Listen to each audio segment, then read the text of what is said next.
ครับวันนี้ก็จะมาตีสกิปปิ้งนะครับปิ้งนะครับผมตีสไลด์ใต้ต้นไม้นะครับหมายที่เอายากๆครับเดี๋ยวมาดูนะครับเทสเหยื่อให้กับณอนุทินผิวเหลืองนะครับผมนะเดี๋ยวมาติดตามชมผลงานกันนะครับผมนะเพราะว่าส่งให้ผู้สุกนี้นะครับเดี๋ยวติดตามชมครับจะเคาะตีไปเรื่อยๆนะครับในหมายที่ยากนะฮะโดยใช้ใบเสียงเขียดนะครับผมนะฮะติดตามชมครับเทสเสียงให้ชมนะครับ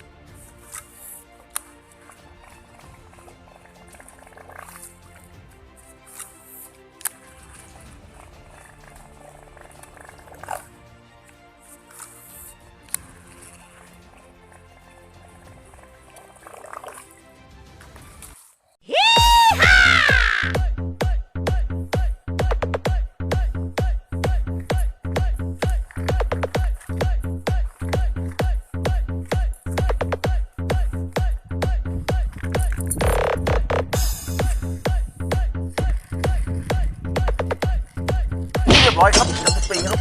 ใหญ่ใหญ่ไม้เดียวเลยนะครับเรียบร้อยครับจะตีครับใหญ่ใหญ่ว้าวว้าว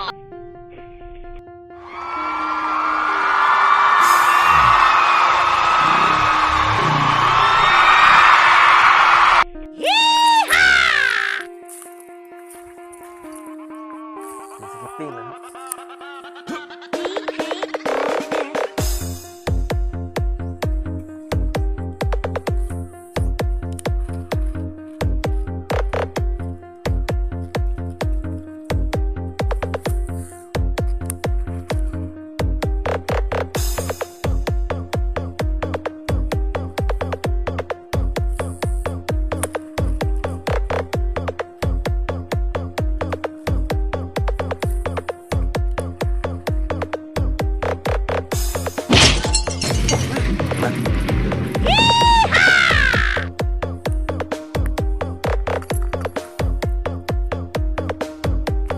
ก็ดีไม่ต้องตีลุยสว่านนะลุยข้างๆสาลายมา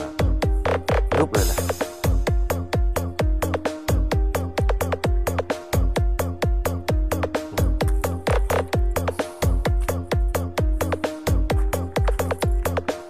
โอ้โหตีใส่ปลาจิ๋วอย่าเลยมากช้าดังครับ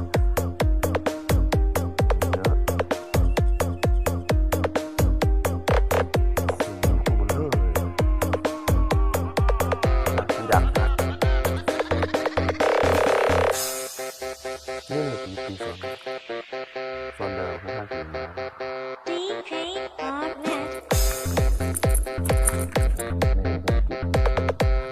มาตั้งคันใส่ช้าๆดูด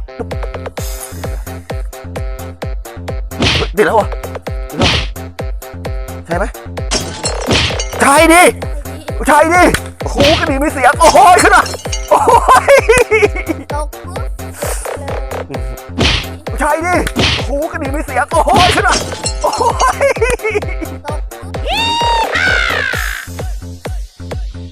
สวยตั้งคันนั่นแหละนี่แหละมันชอบกัดแอคชั่นกัดแล้วไม่ต่ออุ้ยถูกขึ้นมาสมุนใหญ่โอ้โหใหญ่โอ้โหสุดยอดเลยอุ้ยถูกขึ้นมาสมุน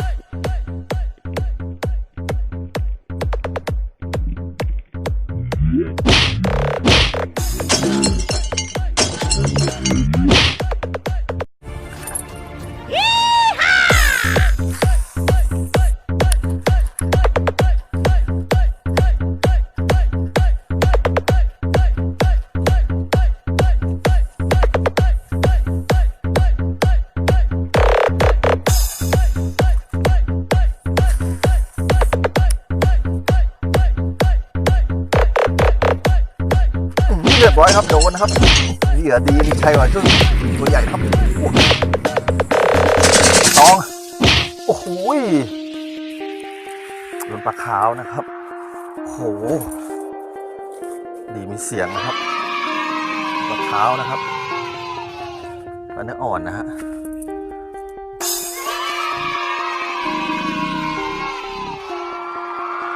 เ บร้อยครับโดนครับ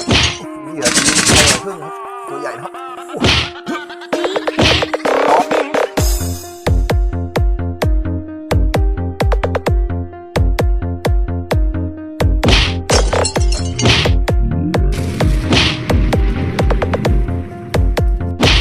โอเค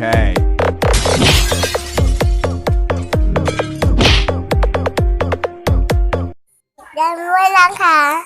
กดติดตามต้น ช่องหูเปิดปิดไปดังด้วยนะคะกดติดตาม ต้น ช่องหูเปิดปิดไป นี่เราก็จะมาตีปลาช่อนกันนะครับผมนะฮะปลาช่อนนะครับผมตีปลาช่อนนะครับหมายลกๆแบบนี้นะครับหักไม้ก่อนครับเทคนิคนะครับหักไม้ครับหักไม้ปังครับตีสกิปปิ้งนะครับนี่ซัดดอกนี้นะครับปังนั่นไงสกิปปิ้งนะครับนี่ศัพท์ภาษาอังกฤษนี่นะครับ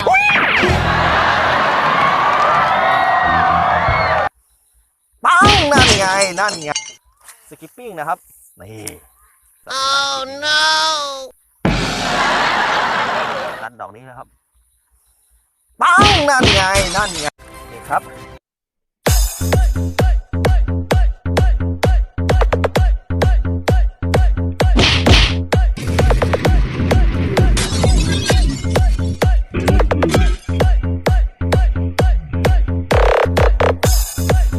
เรียบร้อยครับขึ้นมาผู้ใหญ่ขึ้นมา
Bye.